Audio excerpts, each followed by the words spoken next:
Mm-hmm. Tududun-dun, tududun-dun-dun. I'm starting with music, Lubo.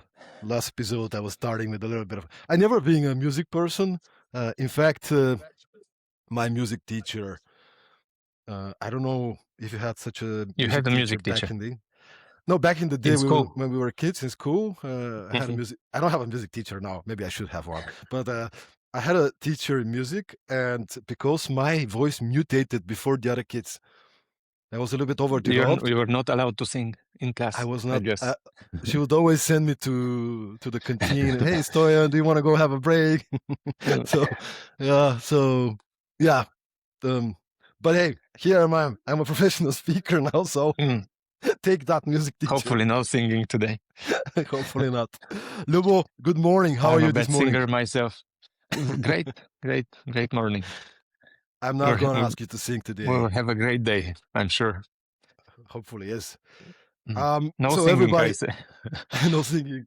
Hello, everybody. Welcome to the Productivity Mastery Podcast. Toya here, your host. I want to remind everybody, if you haven't subscribed to the Productivity Mastery, we had more than 240 episodes. So make sure to go subscribe because that really helps us to get a even nicer, better, more successful guest to the podcast. So please subscribe. But that being said, and by the way, it's a live recording now, so you can post your questions in the comments or let us know where you're joining us from. That being said, I am very happy to welcome Lubomir Nokov, the founder, co-founder, and CEO of Harmonica, one of the most beloved Bulgarian brands.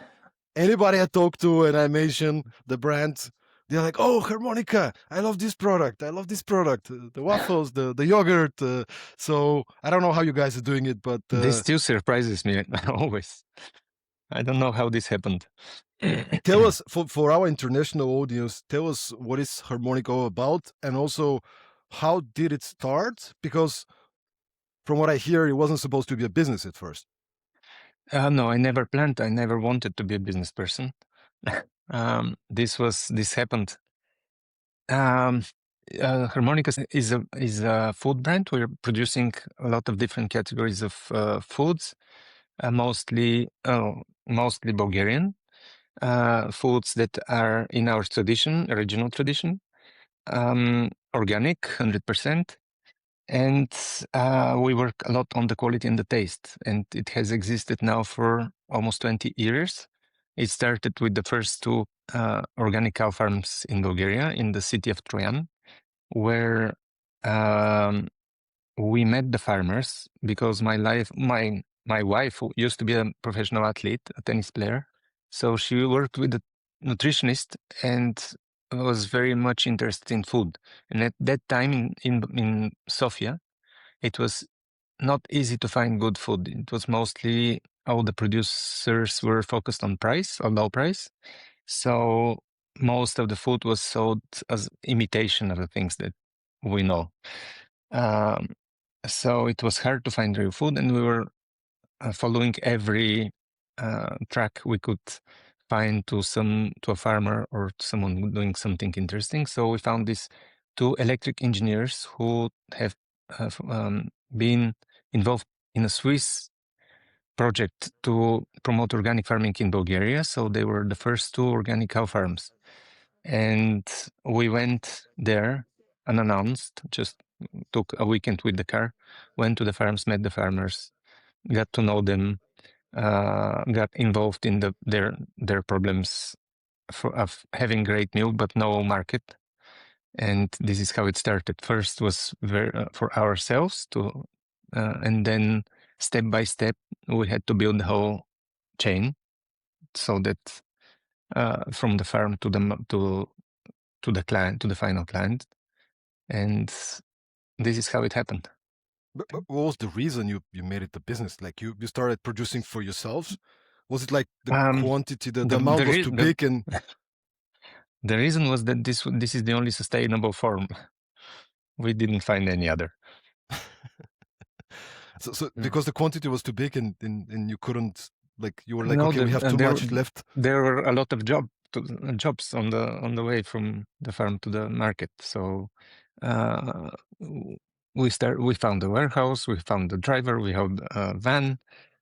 We started signing contracts with the shops. We had to find a salesperson, then accountants, and there's quite a lot of work between the farm and the shops. So this is what we built, and then we started working a lot on the products, so that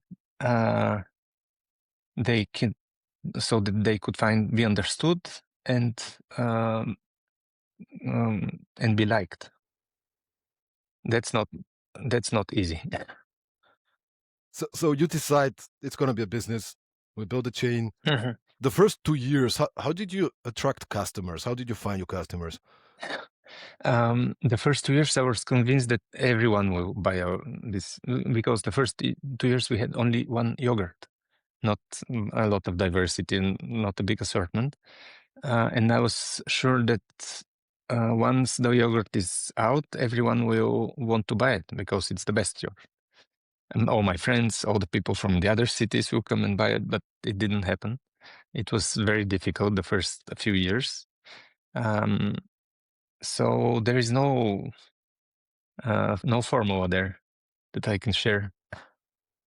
Just No, there's no formula, but what actually worked? Like, was there some kind of you've been knocking on so many doors that finally somebody opened the door for a big order, or? I think we were lucky because we were the first organic food on the market, one of the first, and the supermarkets already knew that this is a trend that is coming, and that this will become something important. So we could be in most supermarkets easily, because we were the first. So we were lucky to be the first. This is how it happened, and then we started making more products, looking into different directions, because with this first idea that food is not produced right, and the industry has taken over many categories and changed them to imitations. So we were feeling like people who are liberating some and bringing back the normal.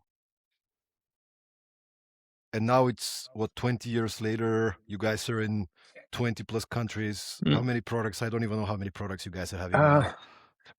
I think we work in probably 15 categories with almost less than 100 products. And you can find Harmonica in, I guess, every shop in Bulgaria. Most shop, every chain, most chains and pharmacies, drugstores, gas stations, even bars sometimes, beach bars, and we also started exporting in the last few years, and we have worked with clients in probably 20 countries. But because our products are very regional, we do things like buza, wukum, filo sheets, things that don't have really a big export potential. So we mostly export the snacks. And our biggest market remains Bulgaria. I think it would be interesting for the people listening also to hear. I mean, talk about productivity, right? The podcast is called Productivity Mastery. I wonder the time of recording the podcast. It's we start at 9 a.m. on a Thursday. So give us a bit of an overview. What does the job of a CEO of a 20-year company look like? Like Monday, Tuesday, Wednesday. What did you do? How is your schedule looking? And I don't have a typical schedule. But I'm trying to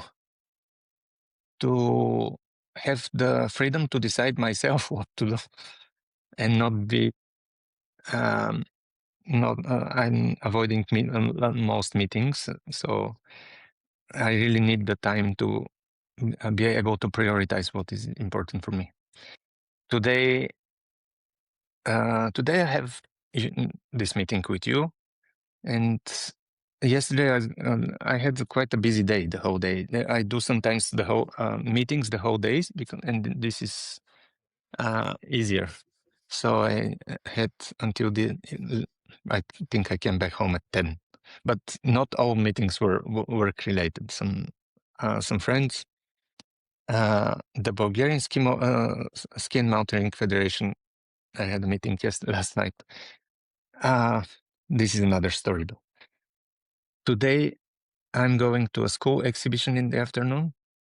For one, I have 3 kids, so this a lot of my time is with them, and I have a meeting about where we have this a website called Kashon, and we are trying to redesign to make it better. So this is something I'm involved with because it's important. This is our direct to customer channel, so we're trying now to work a lot on it and develop it. That was actually my So next question is what are your core priorities right now as a CEO, let's say in this mhm. period? Like if you have to say these are the top 3 priorities I have as a CEO, and generally how do you prioritize? Do you have any kind of a more structured process, or you're more of an intuitive and you go with your guts? um, I think I'm in the middle. Not I I follow my gut, but sometimes it's wrong. So I'm trying to have it. The priorities now are we want really to extend our uh, uh, foreign markets and try to do more abroad, not only to be focused on Bulgaria, because in Bulgaria we have done pretty well, and now we want to see what is possible abroad. So we're working on different things to, and we are already in a few countries. So my focus now is to try and develop the export market for Harmonica. I don't know how. We'll see. We have different ideas I mean, and a maybe good there's some team. listeners. Maybe there's some listeners in other countries, and they hear about the product. By the way, Yeah, guys, please call me. I'm a person who's a fan who's eating the products all the time. So definitely, if you bring me some harmonica products, I will take them. So I definitely vouch for them. Lubo, you said you initially you weren't planning to be an entrepreneur, to be a leader, Mm. maybe to be a leader, but not necessarily to be an entrepreneur.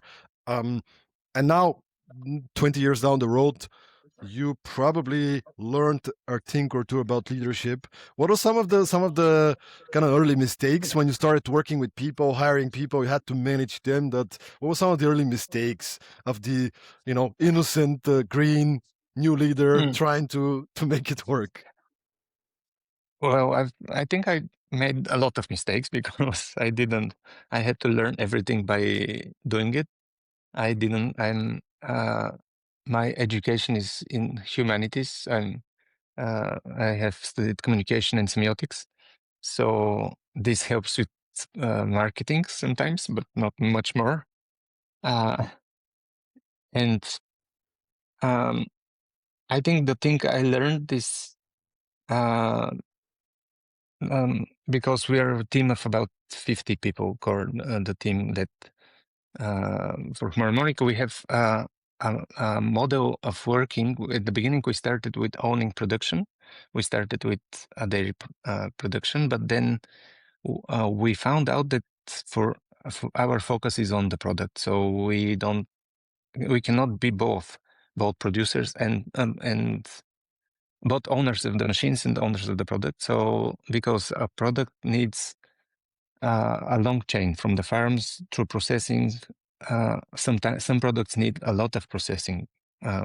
Different, for example, a meal for the einkorn in the wafers, then a tahini production for the sunflower, then so one our we it's an asset light model that we don't own the production. We just organize the whole um, uh, the whole product from the beginning, from the idea, the farms to the sales and the marketing.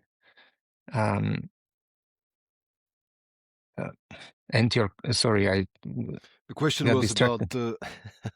no, no worries. No, but it's actually good to hear also the business model so people can Hmm. understand it. But the question was about the early innocent leadership The mistakes. mistakes, and yes, one of the mistakes was that we can do everything. So we did shops. We had a small chain of shops, organic food stores in Sofia. We had the production, we had the distribution, we had everything, and then this became quite very difficult, and we decided to focus on the product and the brand. And this is a big lesson for me. We cannot do everything. We have to choose one battle, make and then about the team. My leadership is, I think, because I think always that this will sound like a cliche, but I prefer to work with people who know better than me what we're doing. So, and the only way to do it is that people have the autonomy to decide. And also, we are very small company on a very competitive market, on the food market, and we're competing with big corporations, and our only chance is to be very effective in the organization. So the thing that we don't do is we don't complicate. We try to make it very simple, especially for the decision making. Decisions are taken where the action happens, where the things happen by the people who do them. If a decision comes to me, my first thought is that I haven't organized it well, and not that I'm the only person in the world that can make this decision. So this is our way to be so compact, and the simplicity. And to be able to do this, you need people who can make good judgment and make responsible people who can make good decisions in small teams. And And this is interesting. This is interesting. I'm wondering, how do you find such people? Meaning, there's many people I've been working with, and often they work in organizations where there's a big structure, Mhm. and they're not given so much decision making power, so much ability to take ownership. And on top of that, from what I hear, the people that you need to get on board, they need to be very flexible, meaning you have so many different stakeholders. You can maybe explain this more, but probably it's different to talk to a farmer than to talk to the client, or to, like, so they need to be able to adapt, to be very adaptable. Mm. How do you attract such people? Like, do you have any kind of a, I don't know, like a checklist? These are the kind of things we need to have when we hire somebody new. It's very difficult to find these qualities in an interview and with a few meetings. So mostly it's most of the people who make the important decisions in the company are people who have started at a lower level, and they have learned about the culture, about the business, and then and they didn't come with experience from places where there is this mistake prevention culture, and the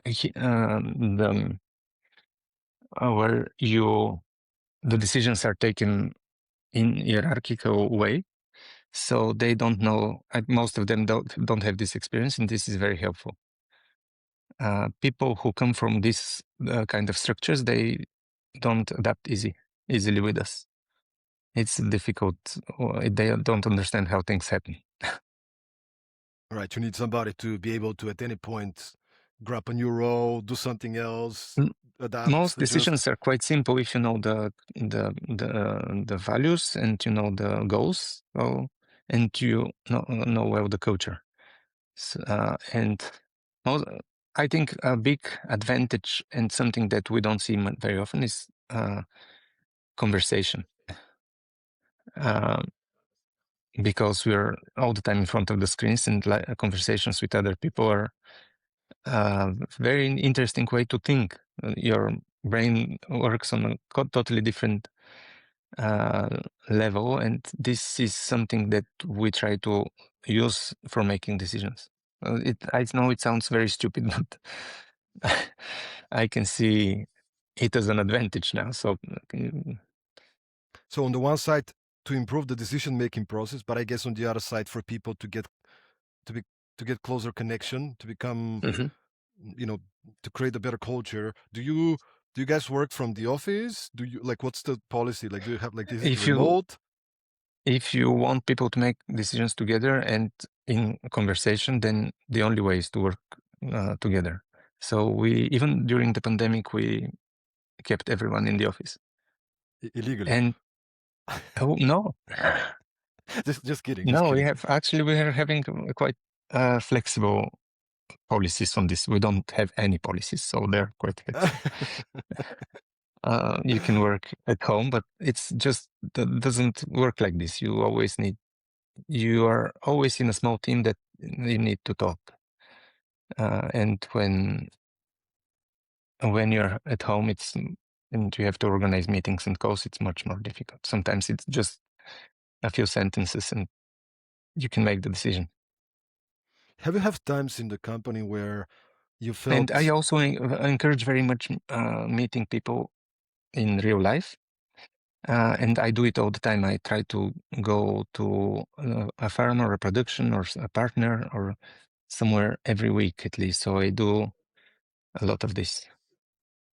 And the phone is not the same. no, not at all. Mm-mm. Um, have you had any times in the past where um you kind of felt that the energy, maybe you were working too much and the people factor was missing a little bit, people are not connecting, were not having enough time and space because you guys were maybe too busy? Have you had such times, and what did you do to improve the team culture, the spirit? Um, I'm. I think that one thing that I'm watching is if someone is very very busy. Where that's a sign that things are not well organized. So I hope everyone leaves the office at quite early and has a lot of free time. Uh, because we've been through some very difficult situations. For example, 3 years ago with the food inflation after the start of the war in Ukraine, uh, it was a very difficult moment. We hardly survived. Um, this was the first time that we lost our growth, and a lot of the problems we had to be dealt with. We couldn't delay anymore, and we had a lot of work to do. But usually, the culture is not one of urgency. It's we. Uh, at least I hope it's like this. Was this what you're asking me or no? No, you have To some something extent, different. to some extent, but it was still, it made me think. It made me think. Mm. Um, but now I thought about something else. I'll be back to what I was asking you. But you mentioned crisis, and I think if people see you, and many people have seen you because you're a very public person. You do speeches, podcasts. You go I to don't refuse some. anything. Yes. Yes, maybe you shouldn't say that out loud because now you get some more. Um, maybe that's a good thing. But I've seen um, you're such a curious person.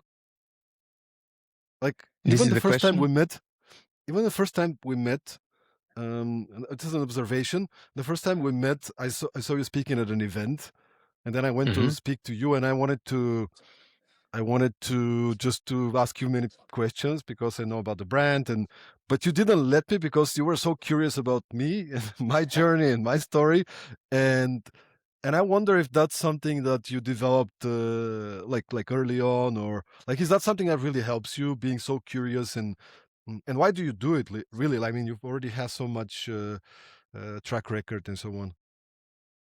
Oh, I think by nature I'm like this. I really I'm curious, curious and interested in people and the world.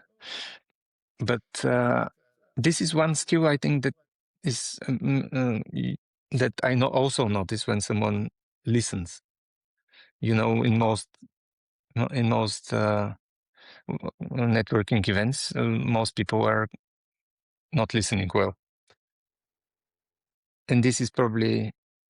And I learn a lot by. I learn a lot. I asked you about Saudi Arabia and about Copenhagen. For me, And that's you always that's not a thing. find. I always That's not find a thing. something You're to not. learn from. Hmm? No, go ahead. Go ahead. I'll tell you No, after. No, but I. like that's the thing. I wanted just to make a note to everybody listening is it's not just to be present and listen, but I think what really stuck with me is that next time we met, you remembered what we spoke about.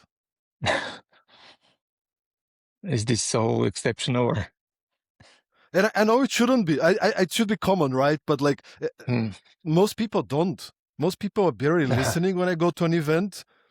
And then next time we meet they don't know what we talk about, they don't like, and this makes a big impression and helps you to create connections. Like one of the important things in building a business is having great connections, building great connections. You go to networking event because you want to start building, potentially meet some interesting people, learn something new, help them, help each other, start collaborating, right? So maybe if we can chat a little bit about that, the if you have any advice to people out there when it comes to networking, to building connections. um, I because I work with people who are very different, from farmers to producers to in Bulgaria to clients in the different countries, and you can always find very interesting stories and very good lessons from everyone. Uh, I think we very often miss this opportunity to learn, and it's probably the best lessons. I don't think you can do it with artificial intelligence or with. I'm trying to learn with watching reels, scrolling reels on TikTok, but it doesn't work that well. So I really learn a lot by talking to people. I think this is the best way. So I try to go to all to have all opportunity to meet people and ask questions and learn, and not be prejudiced that. So when you choose, you are a lot more open to go to events, like because I know there's some business people, they have very strict, these are the 3 events I'll go to because I don't have the time. You say you're a little bit more open and more curious because you never know who you're going to meet. And what I can learn from them. Sometimes the best ideas come from very unexpected people. Yeah, wait. My job, I told you that I'm trying not to be involved in everyday decision making. So if someone asks if I have to make a decision, that means that I'm not well organized. And I try to do a lot of. I started accepting every invitation to talk about what we do. Before that, I was shy and very emotional about before and after. Uh, and so it took me a lot of energy to go to do a speech. Then I decided that I would accept every invitation, but I will not prepare and I will not care after that. That's that's not very easy. But now I think I've mostly learned how to do it. Sometimes I go to an event, it doesn't go well. I'd say some things I regret, but it takes me 5 to 10 minutes to forget about it. I think most people will forget it anyway. Um, so this when I speak, it makes me think better. When I accept these invitations, when you ask me questions, I see things from your perspective, and this is very helpful. But so I try to organize my time to have this time to participate, but also to be able to meet new people. And this is a big part of learning. And my job in Harmonica, because we work a lot on products and new ways to tell things about these products, and we want to really be an example in the food industry, because there are a lot of things going on there, a lot of crises that we have to solve, and we are not doing well, not at all. So we need a lot of ideas, and we really have to speak about it. Now we have a political crisis in food, the climate, and we're expecting El Nino this year, and looks like a very bad event. A lot of farmers will suffer. We have the biodiversity crisis, we have the health crisis, so all this is in our work on a daily basis. And we need to talk about it and look for ideas. Sounds fun. And I see that most people who are involved in this don't speak about it that much. And I think this is part of the problem. They should all raise the alarm all the time. How do you look at crisis? I'm trying not to speak in and to make people panic. Just so we're trying to say there is a good way, there is hope. How do you look at crisis in general? I mean, you're an entrepreneur, and sometimes, by the way, it looks like, when, especially looking at somebody like you, so calm and positive, and it seems like, this guy don't have problems. It's a smooth ride. Everybody loves the brand, like, but I'm sure it's been a bumpy road, and probably still is. There's different times and phases. There might be some global crises that affect you, and so on. How do you look at crisis these days, and how do you find the way to shift to, as you said, recognize that there is a crisis, but not getting too much dragged into it, but more focus on resolving it in a calm manner? One thing is that I worry a lot, but I don't show it that much. I worry a lot about many things that haven't happened yet, and then sometimes I feel so worried that I will start and say, "Oh, I'm quite lucky that today this hasn't happened yet. It's a great day. It's sunny. I don't know what is coming, but maybe we should enjoy until it lasts, until the good time lasts." So, and then you have to accept it in a way that things will. That first the uncertainty, because sometimes I've expected the problem and didn't happen. So now I'm trying not to worry too much about things that I'm not sure about. So I think you learn to manage this anxiety, and the more you know, the harder it becomes. And especially when you know about climate change, about biodiversity, it's very hard to see an exit. And the thing that saves me, I think, is doing things and meeting people, because action is probably the cure for this. So when you start doing something that you're good at, doing a podcast, talking to people, inviting anything, writing a text, or calling, trying to create a new product, new business. I think, but with the crisis in mind, then I think this is very helpful. Makes you feel better. And about the worrying part, because you said you still worry a lot, do you have any kind of practices to decrease it? Like, there's many entrepreneurs. Me, for example, I rely on people, and it's sometimes really difficult to, like, you can't put it on your employees, right? Because some of the problems are, you don't want to panic them. You don't want to, maybe they don't have the perspective you have. So I do have a bunch of other entrepreneurs, or in my case, a bunch of other speakers that I can call and say, hey guys, I'm having this Hmm. thing. And so I can kind of share the burden, and they give me some perspective and tell me that it's okay. And they've been struggling with the same. And then we figure out, okay, it's a bad problem, but I also had it. So, Everyone you're has not the same. unique. So, but Yeah. what is your way? Like, do you have any kind of like, do you have some advisors, or do you maybe share with your wife, or like, what is your way to kind of work on those worries and anxiety? I think I used to try to deal with them myself, which is not easy, and not share. Now I'm trying to speak about all these things. A lot of times, once you start speaking, you see it. Once it's taught, it's much lighter. I think this is how it works when you can share honestly and speak about it. So you have to find some good friends or someone who will tell you, okay, you're worrying about something that hasn't happened yet.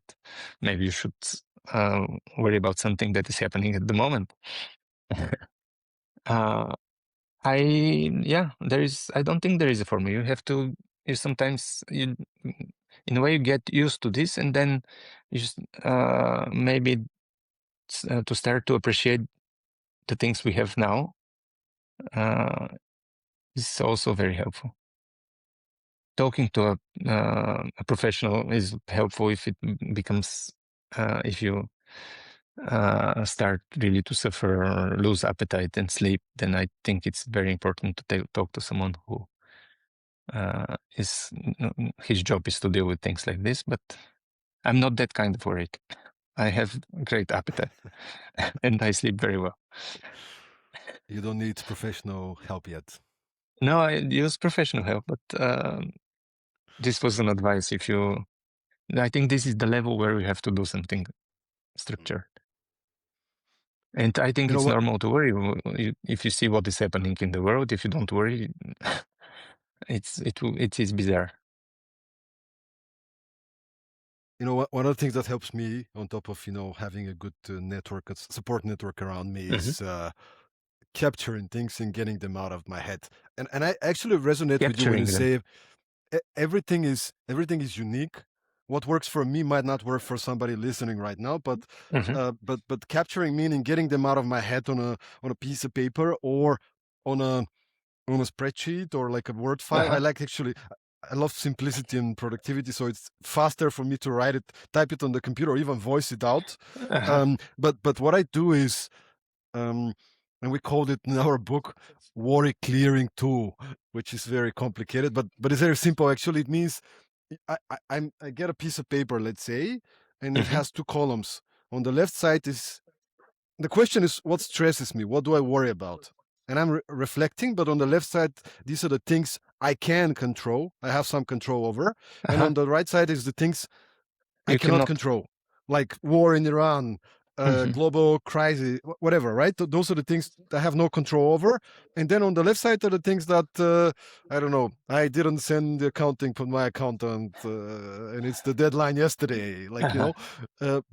but these are things I have control over. So once I make a list of all the things, I'm already Mm. feeling better because it's not in my head, it's more organized. But then for the things I can control, I'm like already thinking of, okay, what what's the best next step? What's the best next Hmm. step? And sometimes it's like, I don't know. Okay, who might know? Call Lubo. Lubo might give you a good advice. And Yeah. I literally write down a few things I can do, and I'm already okay. I have a plan, and I have this mantra. I remind myself, Lubo, Mm. it's the best I can do is the best I can do. Meaning, because I because understand. Yeah. sometimes Hmm. I might do my best and it's not gonna be enough, Sometimes but you I'm get still gonna. excited from thinking you're not enough. You're not doing enough, and It you could could do be. better. It could be. Yeah. But when I say the best I can do is the best, am I doing the best? I am. I'm still failing. But hey, calm down. This is your best. You'll learn something. Something Uh-huh. will come out of it. You just do your best, or try to make it better. But like the best I How can do you do. know it's the best? I mean, you How do you do. know Come you on. cannot do better? You With always the can do knowledge better. and experience, Mm. I have, I'm pushing my ultimate best. But then you can ask Maybe it's yourself, good, can I do even better? good enough. Not the best, but good enough. And my goal is Because to really calm myself, because when I calm mm, myself, stop worrying, I get into a better mental state, and from this mental state, I have a bigger probability to actually resolve what I'm trying to resolve. mhm. Yeah, I do this also. I will do a to-do list, and this is I found this very helpful. Then you don't see it anymore, this to-do list. But I think the best thing is to talk to other people, and sometimes you get involved in other. You see yourself as not unique in having problems and worries, and once you start thinking about other people's worries, then it's easier for you. And sometimes you can feel very lucky, actually, when you know what is going on in the world, By the way, and this to is we, start we and do stop thinking sometimes. about yourself only. we do often. Actually, you were part of one of those mini sessions, but we do these peer-to-peer sessions often in our events and in my training programs, for example. Like, we get people to share a challenge. Like, we get them in Uh, groups, and everybody has to share a challenge in yeah, a safe, we did this. We confidential did way. this. Yeah, and Hmm. and it's like, you're like, oh my god, how do I do with this? Let me share it, and then you share it, and you get some advice. But then somebody else shares something, and their problem is much bigger than yours, and you're like, you know what? It's not that bad. This Michael Yeah, guy. I'm obviously over worrying. uh, Mm. it's definitely perspective. Perspective really Mm. helps. Awesome. By the way, I just want to remind everybody who's listening live, if you guys have any questions to Lubo about entrepreneurship, leadership, Harmonica's latest products, make sure to post Yeah, it in the comments. I don't believe in giving advice much. I can only share my experience. This is what I've heard a lot of advice, and then realized much later that what the advice was. So I think you have to hit your own head against the wall before you you understand an advice. I'm going to continue down the rabbit hole of So I'm failures avoiding and giving advice to mistakes. people. Failures and Okay. mistakes. So Mm. what was there a time in the company that you were like so close to say, that's it, I'm throwing in the tower, like everything is hopeless? Mm. um Many times. I was thinking when was the last time, but I think the thing that kept me going there, for me personally, was that I see a lot of sense in what we are doing. I think it's a good thing. All the work with the farmers, all the work with all the feedback we get, like the thing you said at the beginning. So, and I think we work in an honest way. So we're really trying to deal with the real problems and find solutions to real solutions that work. And we try to be very open and transparent about our work so that other people can do the same. And so all this gives me a lot of a sense of value in my work, that it's not only about the money. It's not only, I think if your motivation is money, you can always find a better place with making more money. So it's people who are motivated this way, I think most are the fastest to quit when it's hard. So many times, yeah, many times I wonder if there is not one person who can come and save me and solve all the problems. And I'm trying sometimes to find someone like this, but no success so far. If you know someone. if anybody listening. Mm. Yeah, so that's so the so feeling. tell us tell us Why like me? Why me?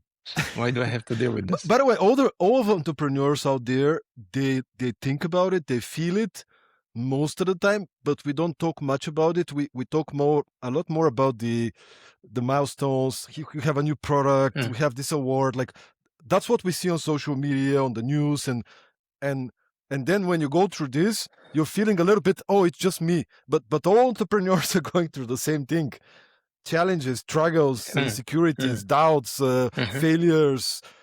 can somebody come and save me kind of feeling, right? Mm, I think so. I think everyone, probably there are some lucky ones that have this brilliant idea that and never got into any trouble. But I think most businesses, uh, you have to deal with hard things, with a lot of people expectations, um, perfectionism.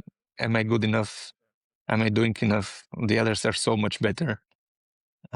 So I think it's the same for everyone, but we don't share it. We don't show the weaknesses. We're mm.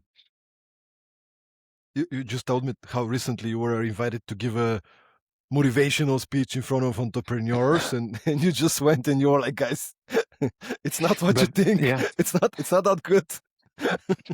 I started like this, and then I felt bad that I'm not a motivational speaker. And you know what I did? I decided to ask because it was probably a few 200 people who have small businesses, and I asked how many of them would advise their kids to do the same, and probably 10 people raised their hand. So I was not the only one. Yeah, That's not I very. mean, not a very motivation. This is not a motivational Yeah. podcast, guys. No, but reality is very small number of entrepreneurs actually make it. And let's not. I Yeah. mean, obviously, there's a lot of benefits. Let's not just say the. I mean, you get excited every day. You can build things. You have this new idea. You can decide how to go about it. Like there's many benefits. At the same Sometimes it time, feels unbelievable when you get out of a problem, or when you find a solution. When you then it feels really, the feeling is great. So it's not only worries and unachievements. what do you still like after 20 years? What really excites you? I mean, I know it's the mission is very important to you, but like, do you get excited about new products, for example? You're like, it's kind of wake up in the middle of the night and it's like, oh my God, we need to do mayonnaise like this. I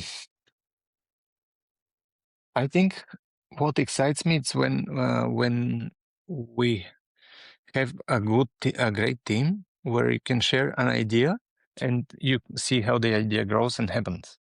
So I think this is the best feeling. And I work with people like this, so it's very nice. And also about products, but I don't wake up during the night. Usually when you don't wake up during the night for good things. If you wake up during the night, it's for worrying. It's and we so if we have a new product that has taken time and it was difficult to figure out, because we try to avoid any we don't do it the easy way. We avoid all the additives that make it easier to produce, and many times it's hard to have good quality and stable shelf life with some things. But we haven't compromised on this. We hardly ever use additives. All the food industry has all the solutions for everything now, and we try to totally avoid them. So sometimes, like the example of the mayonnaise that we just launched mayonnaise. I don't know how you know it. Because you told me a few weeks ago. I told you. Okay, Yes. but it happened after Was it that. a surprise? Was it a It was surprise? last week. No, it was last week. So For this was exciting. everybody, Harmonica has mayonnaise right now. Go hit the shops. This was exciting because it took a lot of time to figure out how to do it without the additives. Tell us. Let's get that mayonnaise. What does it take from Lubo is in the shower and comes up with the idea from mayonnaise to the mayonnaise is in the shop? We have a long list with things that we think fit our brand, foods that fit our brand. So we will start working on them. One of the things that you need first is to have farmers who are at least organic. Maybe some will do some more things for all the ingredients that we need. In this case, it's sunflowers and eggs. Mayonnaise is mostly a chicken farm and a sunflower farm. So we will have to be sure that we will have enough good sunflower and egg yolk actually. Then we will need the processors who will make from the high oleic oil from the sunflower, and we are lucky to have them in Bulgaria. Then we will need someone to make to separate the egg, to take the yolk and in organic, of course. And then we will need technologist who knows well the process, the emulsion process, with whom we can work and make a lot of iterations on the taste, so that we can make a decision about the taste and all the decisions that are about, because we need to make a stable product that can last at least 2 weeks to be able to sell it. With the mayonnaise, we have the following problem, because most mayonnaises are produced in a way that doesn't require refrigeration, and ours is refrigeration is critical. Otherwise, you the emulsion just flattens and it becomes very liquid. But the shop's owners are not used to putting mayonnaise in the fridge, so now we're struggling with that part of the process.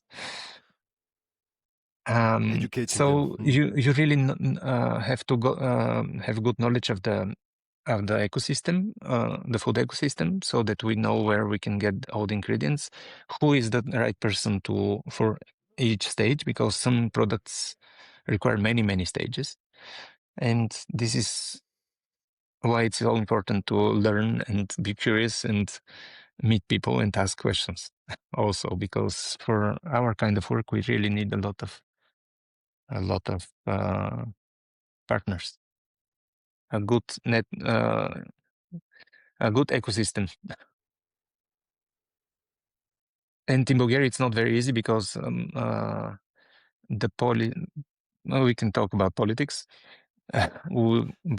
Bulgaria mostly produces grain for export, and this is a political question. And it's most of the small farmers, most of the farmers who add value and do things in a special way are suffering and are quitting.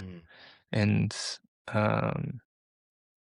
it's not going to change, I think, now. We hope it will change with the new government, but so far, no.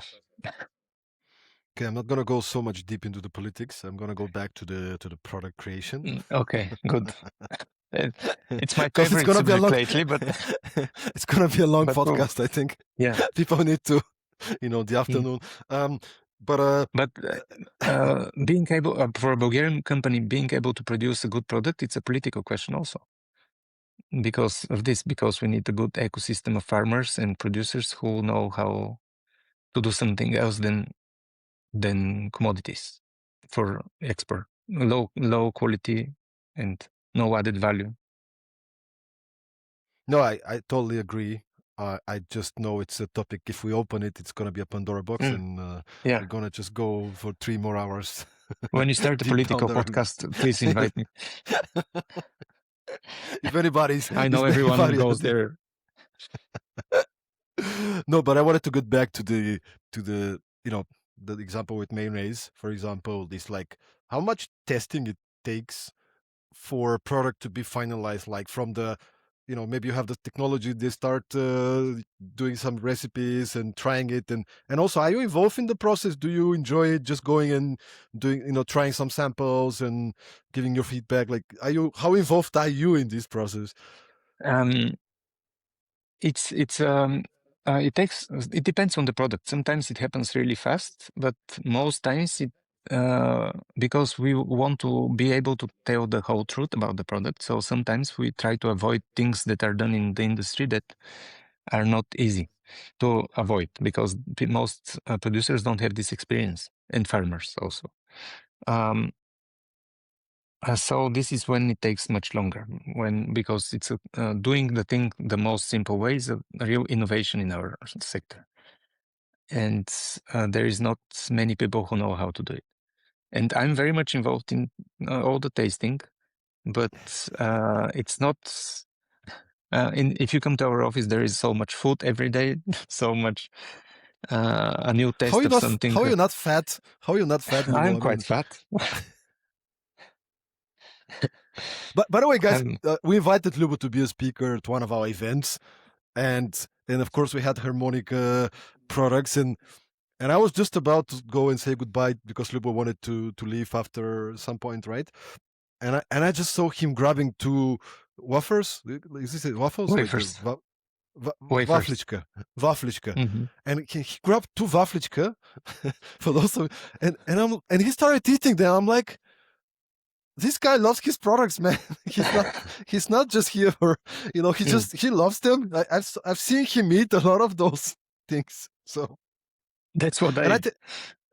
Mm. that's why you did the company, right? It's like now have a good reason to eat a lot of my products. Yeah, it's very interesting. Doing a food product is very, very interesting So because mayonnaise, how? you get to learn a lot about farming, about chemistry, about biology, about the climate, about everything is in the food.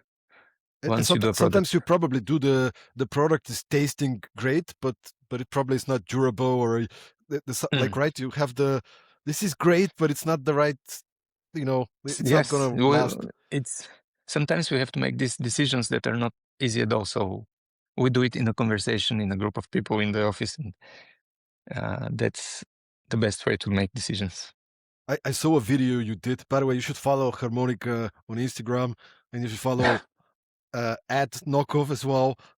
He does a lot of product tasting, so to say. But like one thing that for me, like for example, was interesting. You were tasting those chocobos, and you were kind of saying, they look ugly, but they're high quality and they're really tasty. So we know they look ugly, but we had to do the sacrifice Yes, because of, if we have to choose between how they look and how they taste, we always choose the taste. And if we have to choose between adding something for them to look good, then, or we decide that we'll keep them ugly, but no additives. so the best product is the one with the least ingredients, the least number of ingredients. We have many one ingredient products. We have a lemonade that is only 3 ingredients, and if you see on the market, you hardly find one without less than 6. So this is something we are working a lot on. I think it's important for the quality, also in the taste. We need the truth about the food, about the taste, and this is the way you get it. And it sounds like it's very difficult to stick to your values and to keep the quality there, to keep every part of the process there. Probably part of the reason you said I'm worrying about so many things, because again, to keep the quality at a high level, but also to keep the prices in the level that people can afford them. I would imagine it's a lot of it's hard. Sometimes we don't launch a great product because of the price, because we know that it will be, and sometimes the price depends on, for example, blackberries this year. We stopped. We did a few things, but blackberries there's no crop last year, so they got so expensive. I don't think anyone will buy our crop blackberry jam. But I also think that's one of the reasons, Lubo, we started the conversation there. We're going to maybe finish it here. Is anybody I talk to, everybody has positive things to say about the brand Harmonica, because the taste and the quality of the products over the years, it's not a new company. Usually many of the new companies, they have very good quality initially, and then slowly kind of, but like, I think that's the reason you keep such a brand. Hope we're is because, improving our quality. Yeah, hopefully you improve the quality. But the reason you're keeping this brand is because, and I think many entrepreneurs are like, under the pressure, they start cutting corners, because short term they can make a little bit more money, they can survive. But what inspires me looking at your example is that despite the hardship, the difficulties, you stick to your values, you stick to the quality, even if it's suffering in some many periods. And this leads in the appearance to only.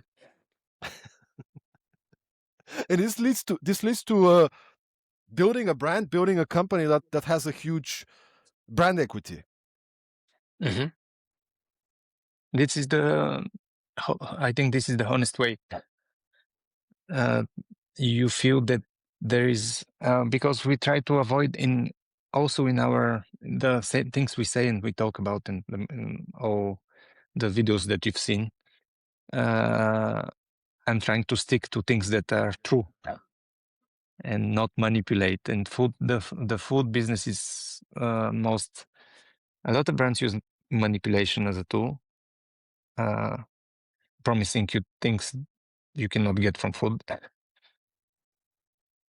And we're trying to avoid all this. And I think this is what people feel, that there is some, that it's possible to trust a brand. Don't do it easy. Don't give us our trust easily, but this is what we're working for. I can't wait to I taste hope. the mayonnaise right now. So if it's in the shops already, I'm gonna go buy some mayonnaise. By the way, guys, again, I'm Yeah, not saying I'm that waiting because for Lubo your is my feedback. friend. I'm not saying I'm that waiting for because your Lubo is my feedback. friend.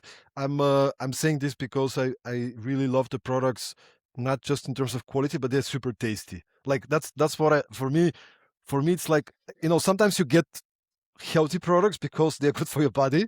They're not necessarily so tasty, but you get them because it's like, you know what, I'm gonna eat it because it's good for me. In this case, I love that there's a Mm. combination of they're healthy but actually really tasty. I haven't tried the Well, mayonnaise, so I cannot say anything about the mayonnaise, but the hummus, man, the hummus, the yogurt, uh, lutenica. I mean, I can go on and on, but like, if you haven't tried harmonica, go give it a try. See for immediately. yourself immediately.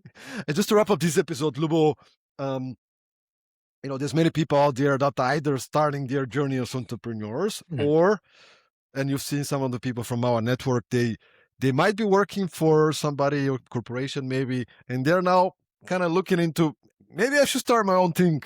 Um, Mhm. like, what would be your message to the people out there that they have the desire to start building their own thing?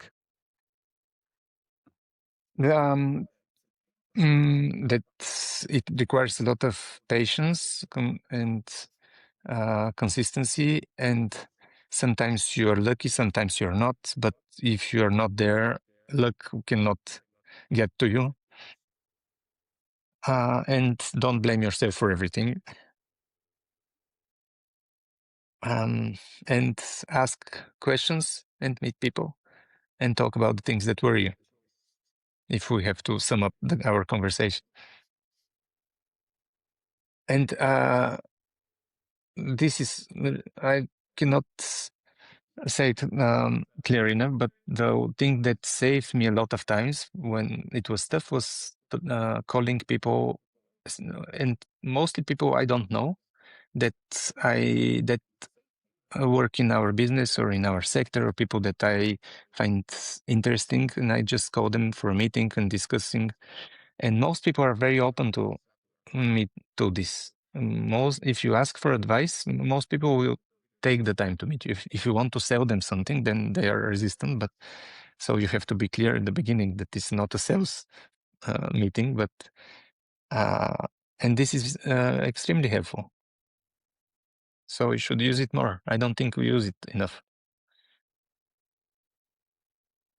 Lubo, thank you so much And for, and yeah.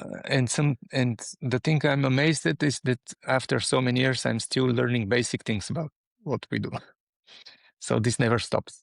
You'll never get to a level where you know everything, and you'll be amazed that sometimes you learn new things at a very late stage, basic things. Lubo, we have a late question. I don't know how you time. Do you want to take one question? We have a question from an Yeah. audience. Okay, so Stanimira Georgieva is sharing. Thanks for an insightful interview. A question regarding your work with the large food chains. How did you build a Mhm. fruitful relationship with them without having to succumb to price pressures? I'm sure that given that Harmonica is an established and well-known brand now, that helps, but it must have been more challenging at the beginning. Um, now the brand is does the job.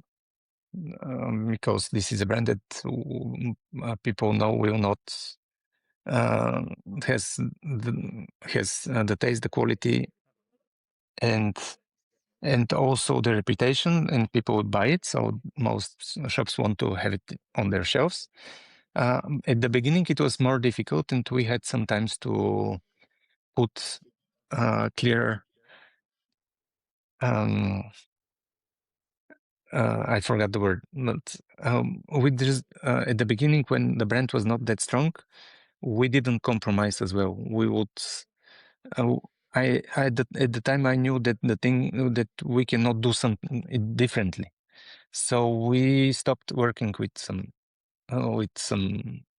big clients or some of the stores that had big part of our sales, just because we couldn't compromise.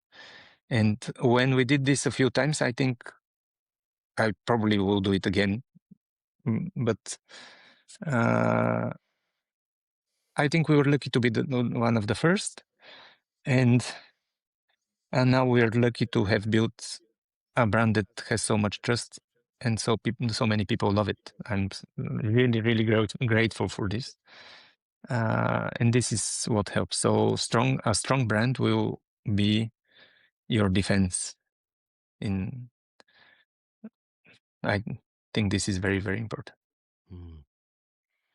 I'm gonna finish with a comment from another listener, Ina Radeva. Okay. She's saying, I'm a huge fan of Harmonica's products, and I love the fact that you stick to your values and don't choose the easy way. For me, you're one of the most honest brands of the organic food market, and this is one of the main reasons to have Harmonica's products at home every day. And she says, thank you. And Luba, I want to say thank you for making the time. Thank you for being a leader we can get inspired by your example, by your wisdom, by your advice, even though you don't like to give advice. Just want to give you a minute to wrap up the episode and give you space to share whatever you want to share, meaning, I don't know, maybe you guys have some open positions. Maybe you want to say, I want to be a international speaker, invite me. Like, this is your space. So if you have anything to share, please. We need people sometimes. So if you think you can be part of our team, you can always contact us, of course. We are not many people, so we don't have many open positions. We want to work. We want to make Harmonica an international brand. So we're looking a lot at different opportunities to go abroad. And we want to build a more regional production chain, so that we have started exploring the whole region, not only in Bulgaria, and we find interesting opportunities. We think there is a lot of value in this, and I'm open to. I've promised that I will not refuse participation. So if you want me to talk in front of 3 people, I will probably accept.